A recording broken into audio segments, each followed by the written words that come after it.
blizzard, and the temperature, as we know, can drop, with wind chill to below zero, and at this time, I think you said it was 20 degrees below zero. Extremely cold, and it was pitch black, and my river was 18 miles long.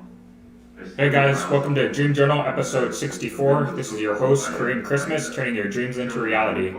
Today is September 26th. We're going to be drawing a little bit of surrealism type drawing. Let's see, because I want to do one that's more in tune with like my personality. So I'm going to be drawing myself meditating and then like having stuff like around it. So it should be a pretty cool one. A little bit more form drawing to get like more experience with that, and then hopefully it comes out pretty good. If you like the video, make sure to like the video, and let me go ahead and share the stream, and then we'll get started. It's a fusion of love beyond all description.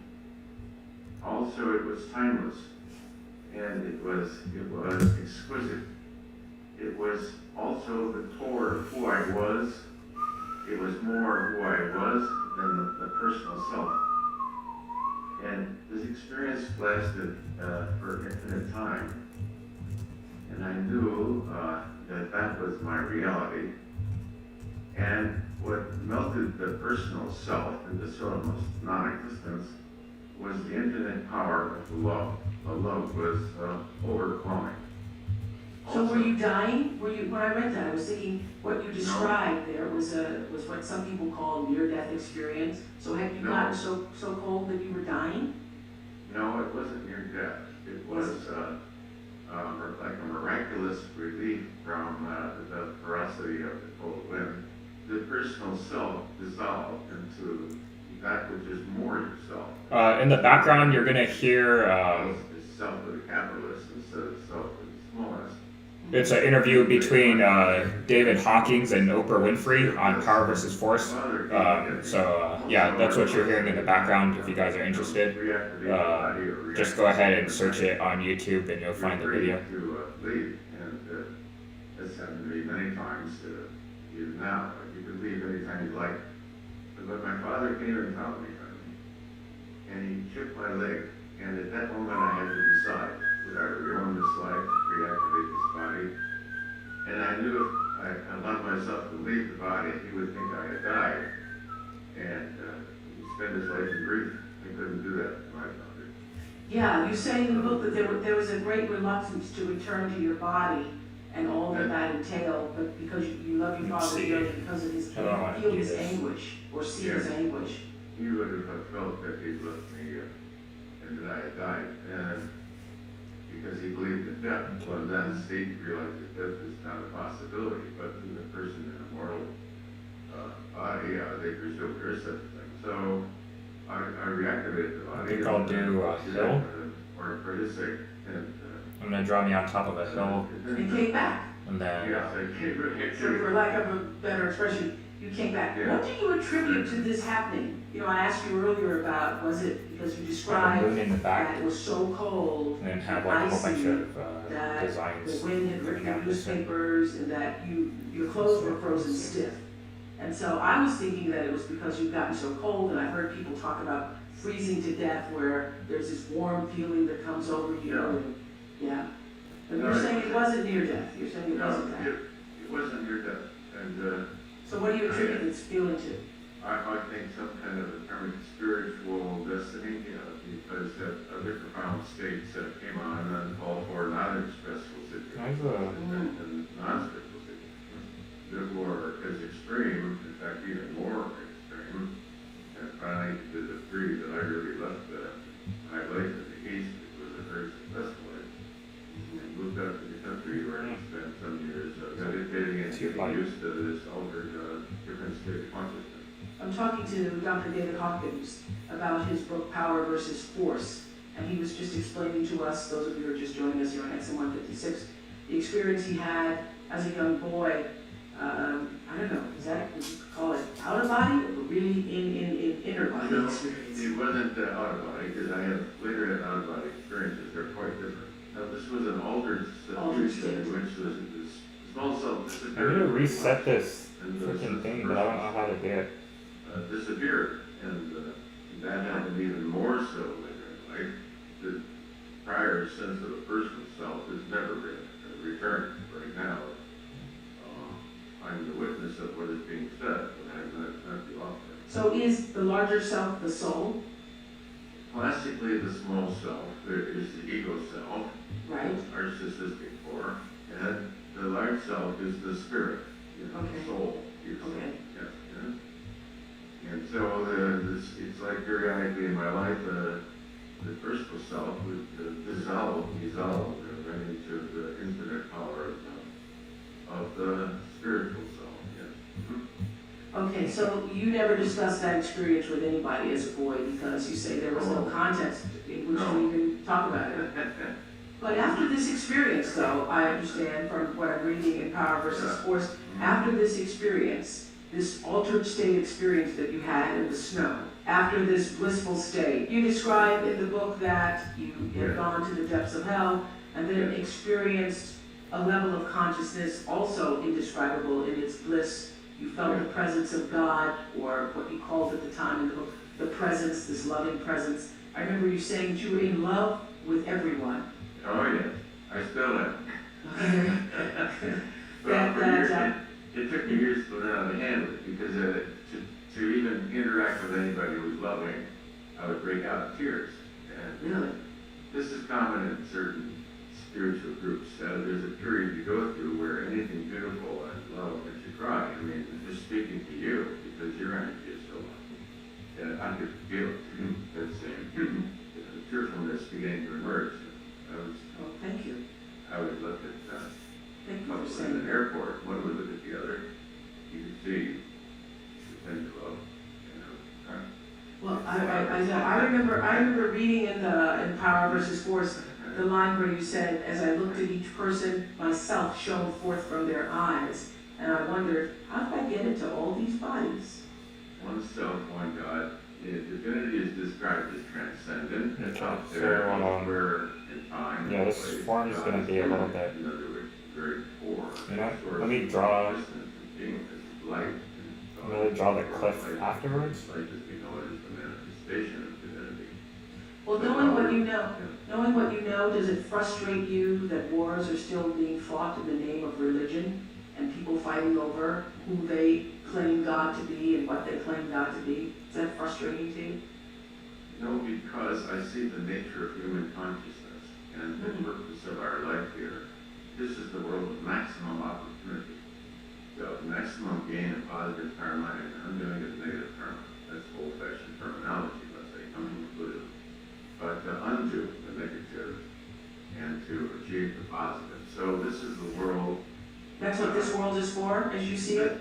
Yes, this world by many years of research, and we demonstrate this very often in lectures, is perfect as it is. If its purpose then is the evolution of your soul, then it's perfect.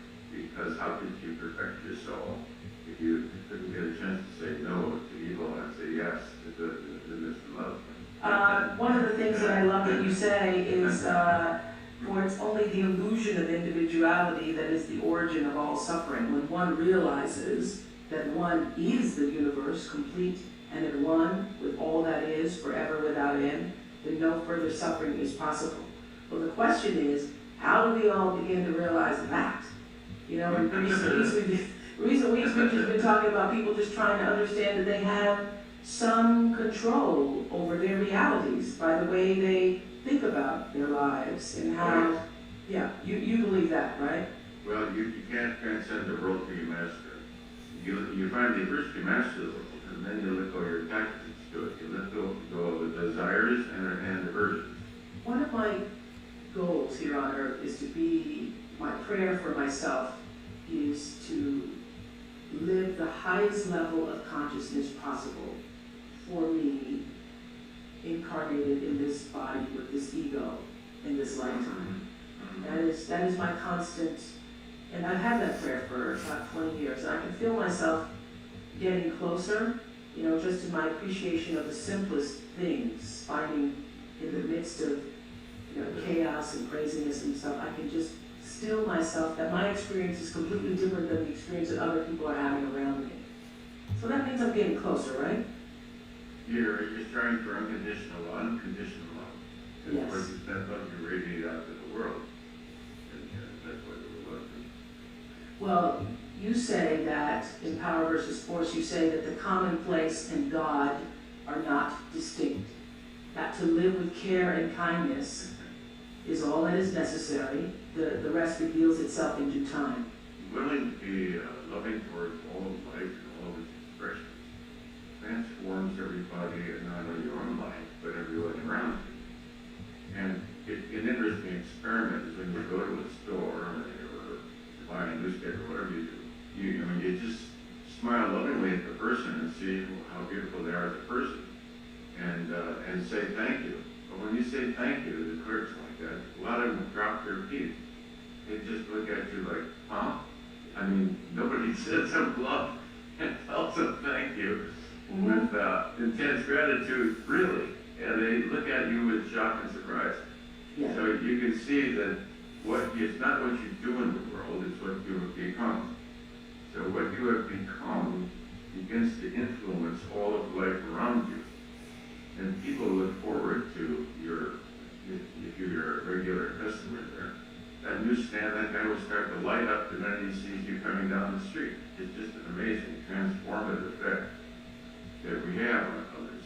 So I encourage people to strive on this earthly plane for unconditional lovingness, unconditional love, everyone at all times. Specifically, you say people wonder how does one reach the state of awareness that you spoke of, long extended states of bliss that you had where you weren't even able to function in the real world sometimes. That's right. I was like, as I'm reading that, I'm thinking, I want some of that, whatever that is.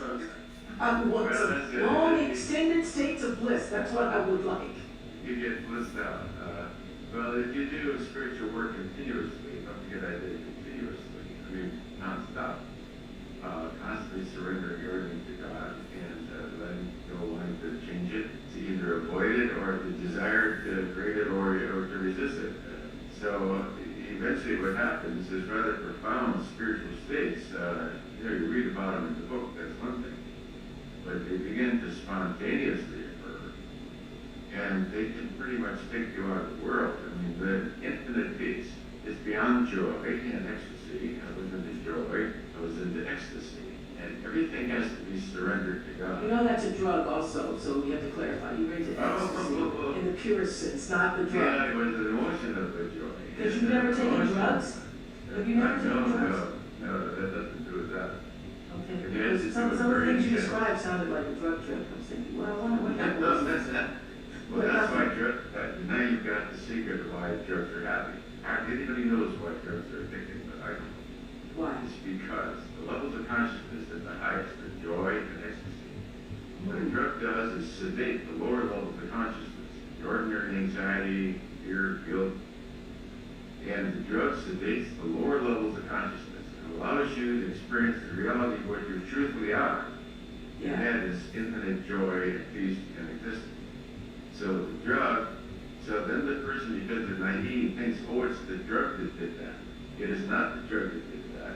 It's the drug that blotted out what was drowning it out. And now you experience the reality of who you really are. Now the thing is, how do you reach that state without the drugs? By letting go of the lower levels of consciousness, hate, guilt, fear, shame, avarice, all those things, you see. How do we do that? How do we do that? Yeah. So this is great now. We can just That's stay focused spiritual here. Yeah, that's spiritual work. That heightened state of awareness that you're talking about, and you say that you share your own experiences with us in the book, and know that you follow the steps because they're so simple. First, you say we have to have the intense desire to reach that state. And Yes, then, that may be yeah. important. That may be Yeah. important. Strive to know God, reach a divine state. Could be important. okay, so you're saying for you, I'm thinking it might have been inborn for you if you're looking at your consciousness at 3 years old and are aware that Yes. that's what you're looking at. Yes, I would agree with it. Okay. The first thing is to have intense desire, and then a discipline to act with constant and universal forgiveness and gentleness without exception, you say. The discipline to act with constant and universal forgiveness and gentleness without exception. That's it. To love everything as it is. One has to be compassionate toward everything, including one's own self and thoughts. So not wanting a thing to be different, not wanting things to be different? That's true. Really? That's true. And You that's, see, then your view of the world transforms. So you say, you know, I can remember walking down an alley in New York City. The very lady was considered ugly, bones there, rats, and busted up garbage cans. But in a beatific state, it looked almost to me like an impressionistic painting. Here was this adorable old trash can, and here was this cute little rat running all over. And this old man slowing down the stairs, and it was like stunning beauty and perfection. I saw the perfection of all that exists, and the reason we can't see it is man projects onto everything is judgmental perception. If you remove your perception, you'll see that everything that exists is absolutely perfect. One of the easiest places to see this is nature. So you say, well, there's weeds and those are flowers. But when you reach a certain state of stop trying to change the world, you look at the weed and you suddenly see a weed is a stunning piece of sculpture. Just grab the nearest piece of weed out in the garden and look at it. It's stunning perfection. It's sculpture. No human could do that in that delicate perfection. You see the perfection and beauty of all that shines forth. and it's our perception of it, I got that, it's our perception of it, Yeah. and what we have told ourselves that a weed represents that makes us feel that a weed is less beautiful than a blooming flower. So that's yours being perception and essence. In other words, perception is what you project into the world. Essence is what it really is. And of course, Socrates made that distinction and said, every man pursues only the good. It's just that he doesn't know what the real good is. Well, yes, you should know since Socrates and Plato were your playmates. They remind me. What awakening do you think, or is there an awakening that is to occur from tragic episodes? In my view, but mankind as a race is evolutionary. Right. And that his consciousness is evolving over the centuries. So he Where are we goes now? up and he goes down. Where are we now? And don't forget, man has been in war 97% of recorded time. 97% of time. So 30% of the time he was probably too sick or too poor, I don't know. But anyway, finally, 97% of recorded time? On Earth? 97% of the time. Look, the wars, the barbarians went on for centuries. You know, the East and the West were at war for well over 1,000 years. You know, wars have been going over thousands. It's very, very rare for there to be no war anywhere in the world. It probably only happens during the plague. Everybody's too sick. So man, I'm just taking all this in. I can't refute it because I don't have any stats to refute it. no, well, man inherits the ego. You might say is his animal nature that he spiritually evolves and transcends. And if you think of it karmically, you know, those who deny the reality and truth and only God are denying the truth.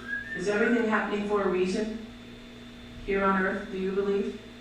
From an infinite viewpoint, yes. It has to do with options and choices and propensity for choices, and it also has to do with quantum mechanics, and has to do with what's called the Zeno effect. The more often the more often you choose a certain alternate, the more likely you are to choose that again. And by intention, consciousness affects the phenomena in the world. A scientific experiment cannot be done twice because the fact that you're observing it has already changed the outcome. So our intention for ourselves and others in the world affects the world. So your concern for them, my concern for them, all of our concern for them alters the world, yes. You say be passionate for God, not for belief systems. Yes. Yes, people make an ism out of everything. You can't mention, our world is so politicized, you can't mention anything in this world that somebody doesn't have a political label on it, you know, either left or right or some kind of invisible thing, you know. Yeah. Yeah. So be passionate for God, not for belief systems. Yeah, so because the world gets so contentious, and we're book I'm working on now is called Spiritual Reality in Modern Man. The dilemma, how can man discern truth when the media, they press everything, presents a edited selection of what's going on out there, and a slanted view. Well, it's been a joy to talk to you. I was really looking forward to talking to you because I have your books underlined, and so to have an opportunity to question you about some of them. I'm glad to know it really never was a drug trip, that it was really you going to the different levels of your consciousness. And really, I feel from reading all of your books, a more enlightened being here in this present state. So thank you so much. And I love your quote when you said, simple kindness to oneself and all that lives is the most powerful transformational force of all. So thank you for your book, Power versus Force, and for this conversation.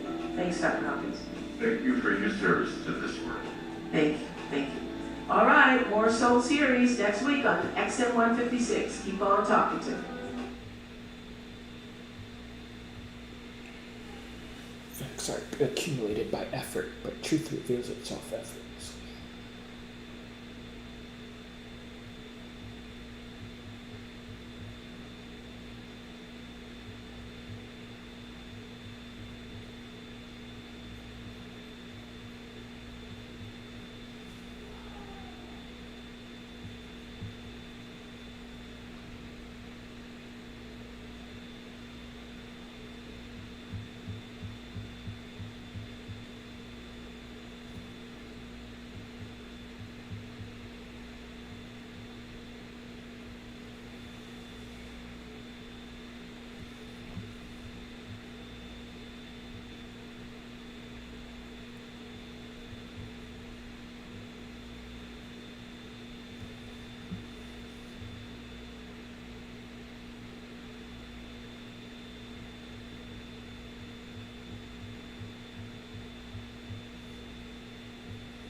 Welcome to Where the Eagle Meets the Condor, a joining of Eagle Science and Technology with Condor Heart and Spirit, where each week you hear an interesting guest, a new experience, a different angle on life. Every Thursday evening from 7 to 9 p.m. right here on KNRY AM 1240, broadcasting from beautiful historic Cannery Road on the Monterey Peninsula.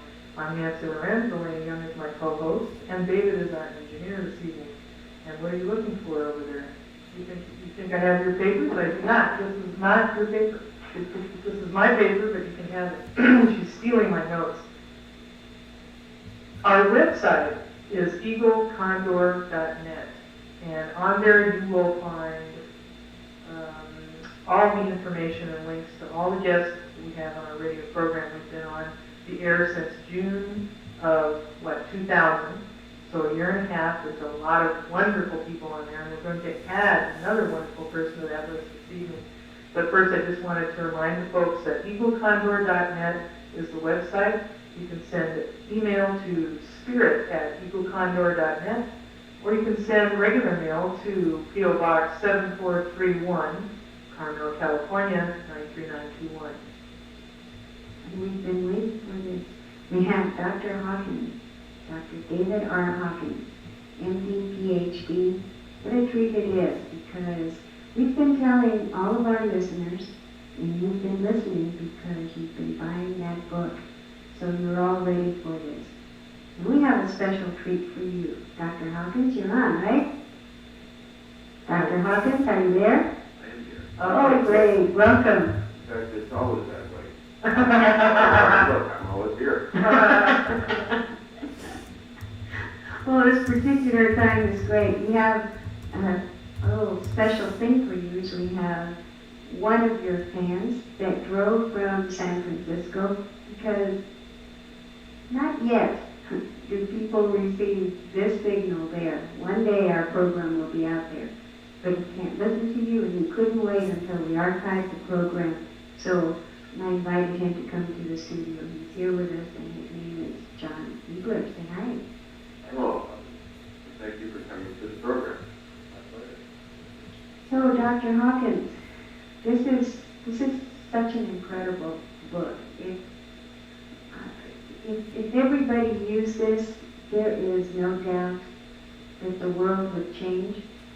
How could it not? And I'm not even going to begin with a question. Just please start telling us about it. Yes, the book itself, Power versus Force, is the book is that correct? That's correct. All right. Power versus Force came about actually some 30 years after revolutionary event in my own consciousness. It was preceded by sort of a black despair and the ability to find the truth, and it was some kind of a spiritual blackness. And Dr. Hawkins, I'm going to interrupt you for a second to ask you to get closer to the phone and just a little louder. Our engineer is giving us I can use a different phone. Well, perhaps just a little louder and closer would be okay. Let's try that. Maybe this one is better. Is that phone better, David? Yeah, you like that. I'm sorry. Go ahead. This is a direct line phone that was a mobile. Perfect. Okay, so on the direct line phone, voice are audible. It is. We're talking about the work that went into Power versus Force. It began in 1965 as a stunning revolution in consciousness, which I never spoke about. And then I began to feel as the years went by that it should be described for the benefit of others. And I tried to decide how best to present it, because it would not mean anything without some advanced preparation on the part of the listener or the reader. And so I felt kinesiology was perhaps the bridge between the seen and the unseen, the psyche and the soma. And I felt kinesiology is somewhat different than others did. And what was answering the question was not local, but something universal. So I saw the questions was coming from a field, universal field of consciousness itself. It had nothing to do with the person. And that made it interesting, and then I thought it could be used to explain states of consciousness that are not otherwise comprehensible. So I saw physiology as a bridge between the visible, everyday world of the ego, you might say, and the invisible, universal world of the spirit. And it was a way of corroborating the reality of the spirit, and in fact, even calibrating it as to its various levels of consciousness. And this came about in the form of a map on consciousness, and that was consciousness. And then I spent some years doing research with large groups of people to corroborate the scale and demonstrate that the same answers were gotten by anyone, anywhere, anytime. And then we discovered that you can discover anything that had ever existed, thought, word, deed, impulse, anywhere in history, anywhere in space, anywhere in time, and that it was like a way of tapping into a universal awareness which had registered everything that had ever occurred. And then its dimensions opened up to the unlimited potential. So I spent some years trying to present the subject in a scientific framework, which the American psyche is used to, that would give it credibility, and that the average mind could then track from the Newtonian paradigm of reality, which is the American way of looking at things, logical and sequential, and arrive at an understanding of that which is, always been called spiritual. And so it was a crossover to make the incomprehensible comprehensible. And that is the purpose of writing the book. And kinesiology is a very well established and proven method now, you should say. Right, for at least 20 years? It's been in widespread use since the 70s, all across the globe, and it's been corroborated consistently by all types of investigators and practitioners, so it's in widespread use. I was thinking about doing like a skeleton head Widespread here, use in some cultures.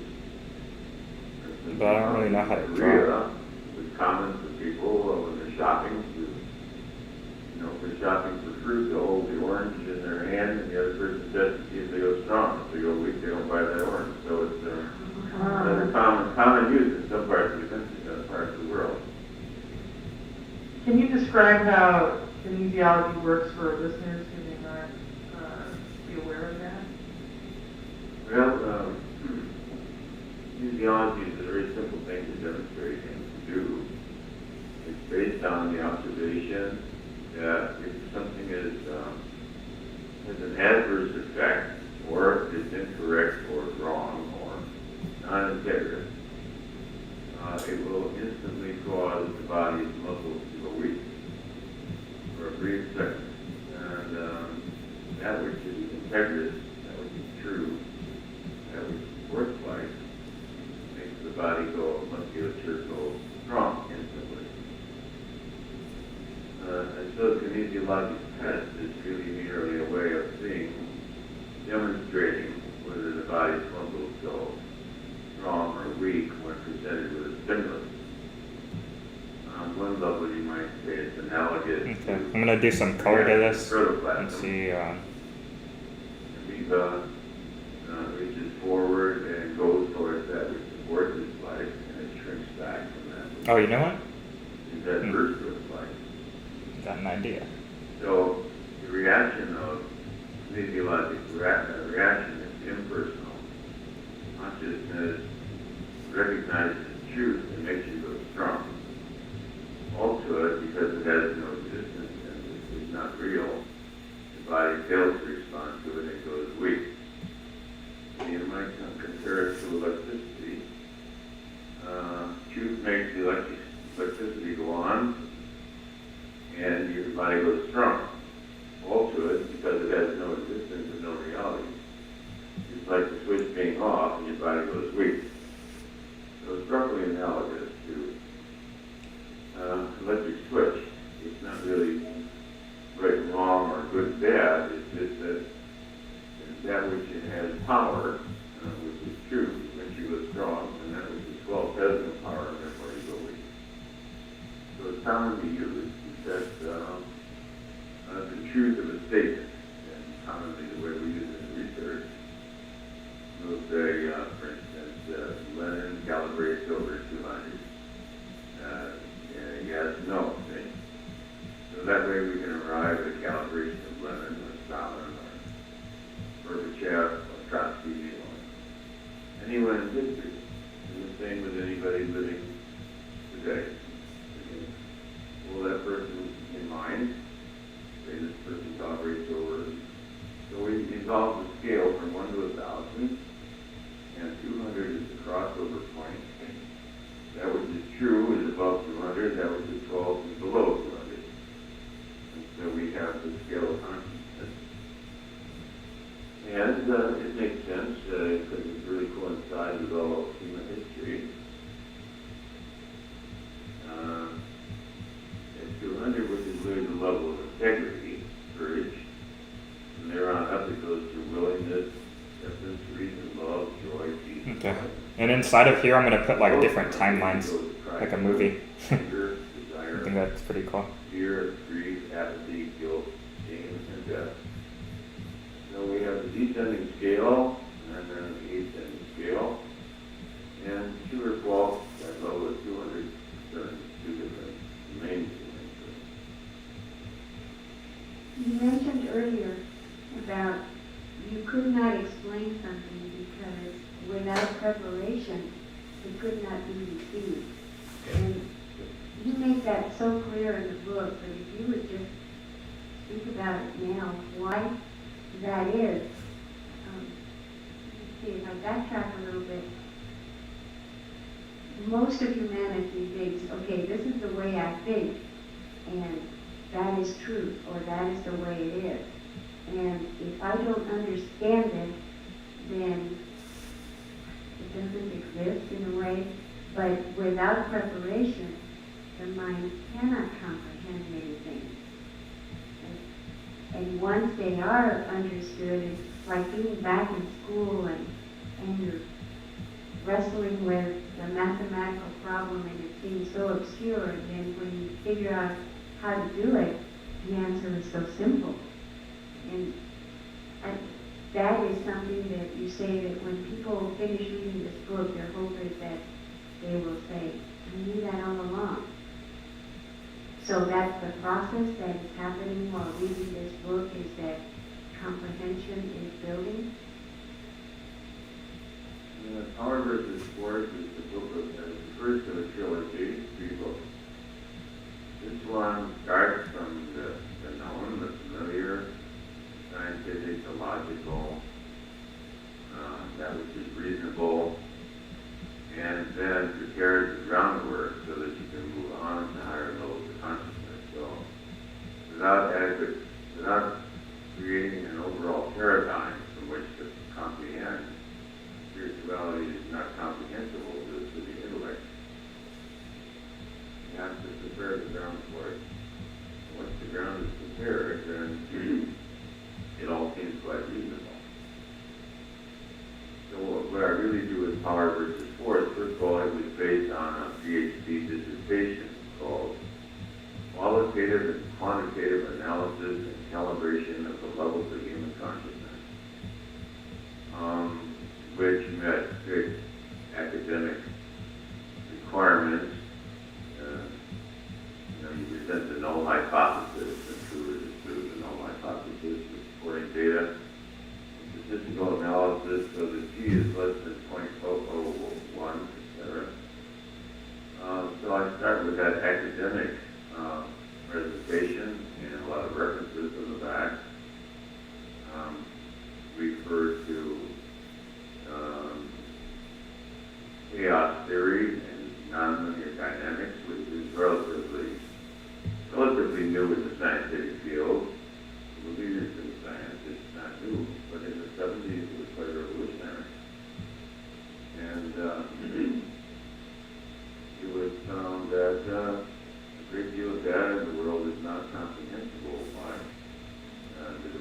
calculus, a lot of that is not fit into logical expectation. Dr. Hawkins, enjoy this. I know it's your favorite music, and we're going to take a little break while we enjoy it. Good. We are speaking with Dr. David R. Hawkins, and we will be back very shortly. And welcome back to Where the Eagle Meets the Condor with Nancy and Elena. And our guest this hour and next hour is Dr. David Hawkins, MD, PhD, author of Power versus Force. And you're hearing Taco Bell's Canon and B throughout our program this evening as we weave our discussion through it. We'll get through the whole piece. And this is because we've heard Dr. Hawkins that particular music calibrates rather high on the map of consciousness. Right? It does, I was just going to recalibrate it. Ah. If it came back on too quickly, I'll do it in the next break. Okay, terrific. We wanted to ask you to, we know that we're excited about the fact that Power versus Force is the first in a trilogy, and perhaps you could explain the title. What do you mean by power? What do you mean by force? There's two different qualities, the linear and the non-linear domains. In the linear domain, which is presumably based on causality, which is an illusion, but it is apparently based on the Newtonian paradigm of causality, we're dealing with force. Force calibrates below 200. The characteristic of force is that it extends itself. It moves from here to there, and it requires being fed constant energy. When it runs out of energy, it comes to a stop. So it consumes energy, and it's limited to time and space and duration. Okay. Power is nonlinear. It has no form. It can't be measured. And it does not expend itself. And instead of consuming energy, it tends to radiate energy. Anyway, it does not consume energy. It's stationary. So power, you might say, influences everything within its domain by the quality of that which it is. So we could compare it to gravity, let's say. The field of gravity doesn't move anywhere, it just stands still, but it influences everything within its domain, and in influencing it, we don't wear out the gravity. A speeding bullet, on the other hand, is limited in time duration, and when its kinetic energy is gone, it falls to the ground. Oh, that's such a good analogy. So war is force, and all wars come to an end, all empires eventually. The greatest empire that ever existed was the Roman Empire, ruled for centuries. And it eventually ran out of energy and came to an end, and all the villagers married the local girls, settled down, and started farming, and everything. Roman legions. So, the world of strict science, which tends to be materialistic and materialistic reductionism, its most strict statement would be nothing is real unless it can be measured. Yeah? So their definition of reality is then form, measurability, based on duration. However, human life is not lived on that level. Human life is lived on the level of inspiration, satisfaction, ideals, love, compassion. The non-linear, non-measurables are actually where we live life. So, from the level of the non-linear, which is purely subjective consciousness, which is where we actually live, we utilize things that are in form, such as science, but their meaning, their significance, their capacity to inspire us are in the nonlinear domain. So science can take us to the moon, but only the nonlinear domain of consciousness, subjective experience, gives it meaning or significance or worthiness. In something appears on the news, unless it is important to human consciousness subjectively. So it isn't that 5,000 people got killed in a major incident. It's what it means to us, the significance, the feeling, the import, the inference. Where it fits into our overall paradigm of reality. So life can be witnessed on the level of form in the Newtonian paradigm, but it's experienced subjectively. So the ultimate conclusion from the present is not visible, not definable, and it's universal, and it's the quality of consciousness. So the subjective sense of I, what says I, is a greater I beyond the personal I, which allows the sensation of personal existence. That is if we bring intentionality and awareness to the moment, right?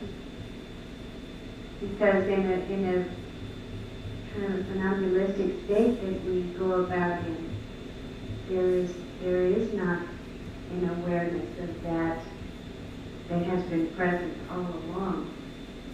So we would tend to be more in the linear time in that event. Because the most important phenomena of all is the quality of consciousness and awareness. Because it's always present at all times, in all places, and all events. You take it for granted and pay no attention to it. It's like we're so used to seeing objects in space that we take space for granted. Without the awareness of that, without the emptiness of space, you would not be able to witness or experience more. So I was thinking about doing things inside of here, but I'm not sure. Consciousness as awareness. So what is it that in reading and deriving comprehension from this book would raise by your table our consciousness by wanting 35%?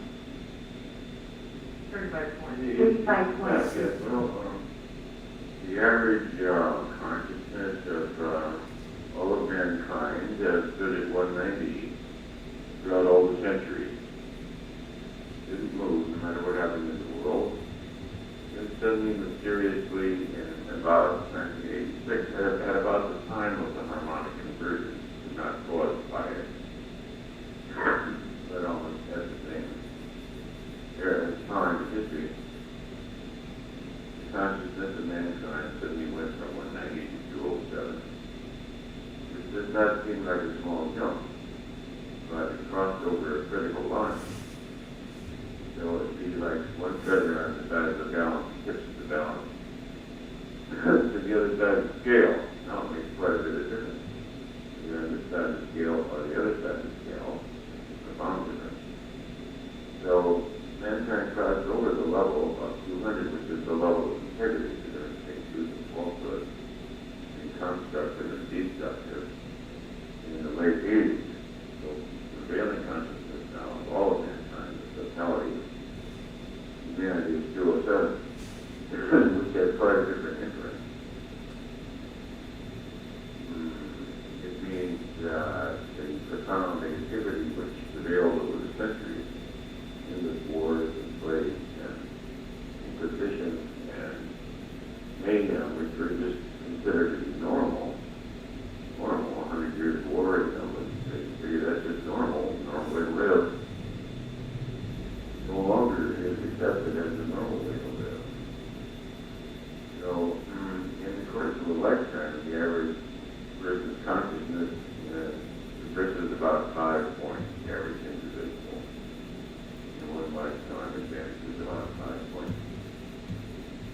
The effect of reading the book Fire versus Forest or hearing a lecture on the subject, and we always calibrate the audience before and after the lecture.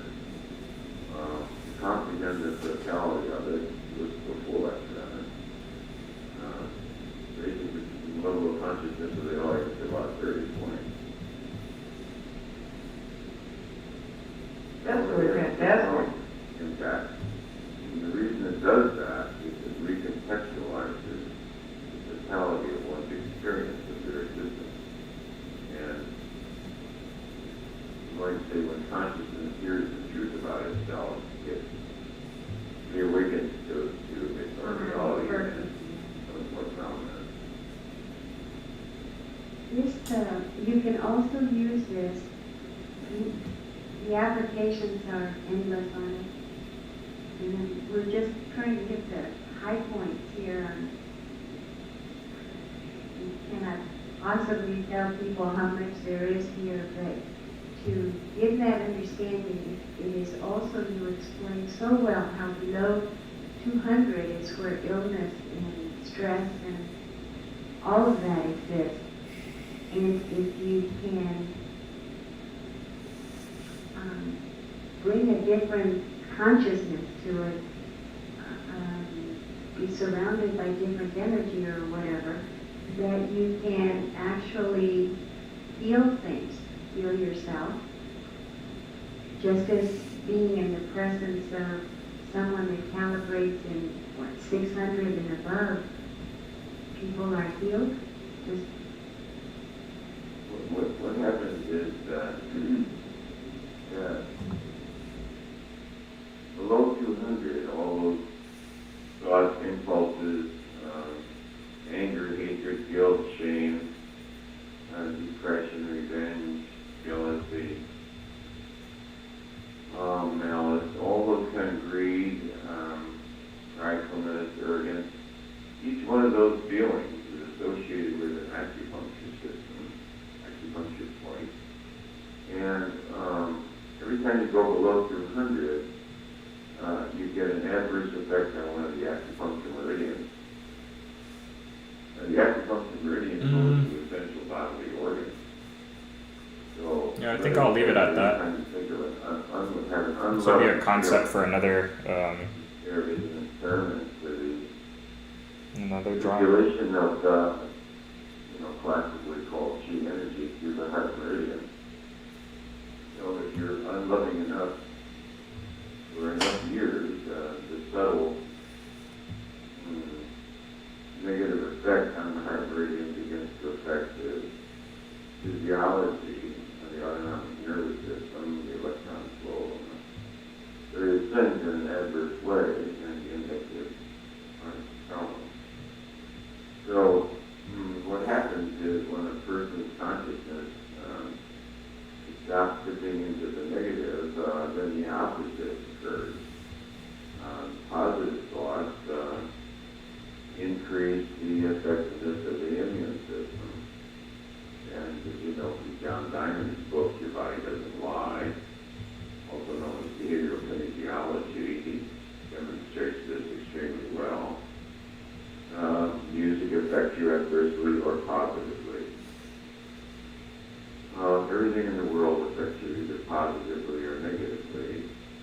And this goes on outside of consciousness. And he did an experiment where you put white sound in people's ears, and then you play, what do they call it? Sort of what I call killer rock music, hard. heavy metal. Heavy metal, yeah, right. Well, anyway, something, let's say, played by some group, and you'll find that the body's acupuncture system goes negative, and kinesiologically they go negative, even though they can't hear the words. Wow, okay. The person thinks, well, negative thoughts, kill your sister, break your mother, that kind of thing is what the evil is. Actually, that's not. Even if you don't hear those words, the body responds to the music. Well, it turns out that the music has with it a silent carrier wave. Okay, well, hold that thought, Dr. Hawkins, as we have to go into another break here. Yes. You're listening to Where the Eagle Meets the Condor, and our guest is Dr. David Hawkins, author of Power versus Force. We'll be right back after this. And we're speaking with Dr. David R. Hawkins, author of the incredible Power force. Then you can, do you want to find out what, Dr. Hawkins, you do lectures still? Yes, I do lectures, and we're going to be doing we're going to have a monthly all-day seminar, classic satsang, a lecture followed by questions and answers once a month, starting in January. In Arizona? In Sedona, yeah. Well, you will find all the information on our website and links and the photograph of Dr. Hawkins. But he is Veritas Publishing at 151 Keller Lane, Sedona, Arizona. And the phone number, and you can order books and videos, everything is 520-282-8722.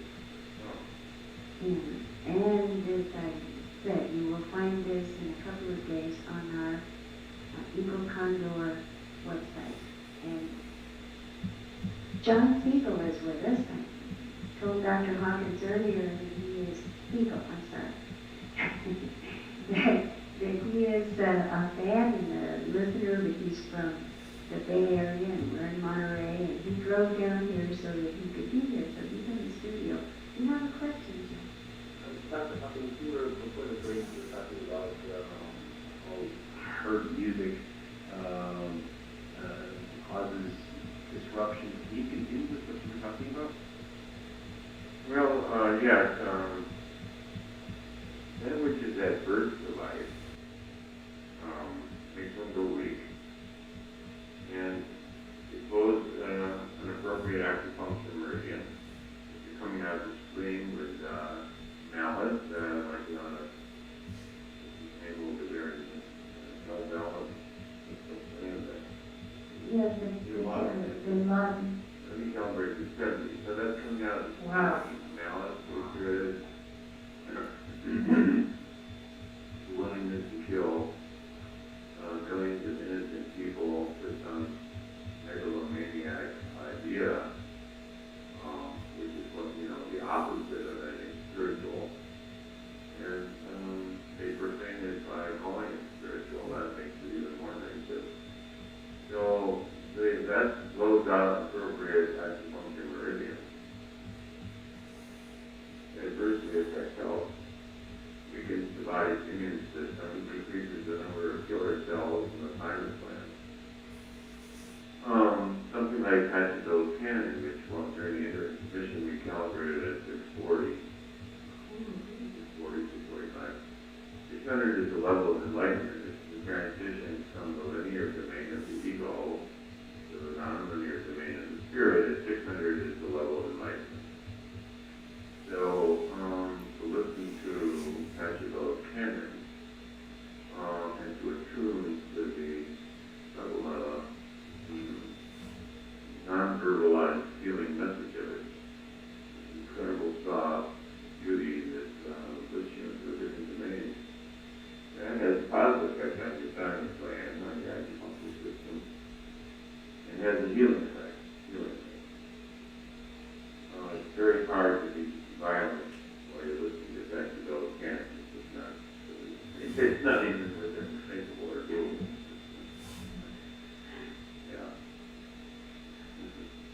Have you calibrated other music like Bach, for instance? Yes. A lot of the greatest composers are in the 700s. So are the great cathedrals in the world. Chartres Cathedral. There's another book, there's a trilogy starting with Power versus Force, and it goes on to the Eye of the Eye. And the third book, which I'm just finishing, is called Eye. Each one of those calibrates higher and higher. The last one calibrates in the high 900s. And then after that, I'm thinking a book called Radical Reality. All Stands Revealed, in which we calibrate about 1,000 significant people, places, and events. The purpose of which is to give you an overall recontextualization of humanity as it evolves throughout all of time, and how it displays itself